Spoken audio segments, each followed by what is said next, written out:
అర్థం చేసుకో మగరాయ అంతా చెప్పకున్నా ఇంకా చాటుగా మిగిలాయా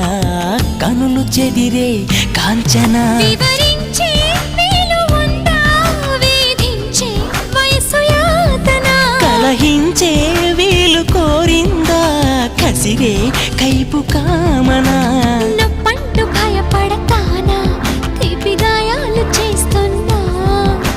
నిప్పంటిన సరసన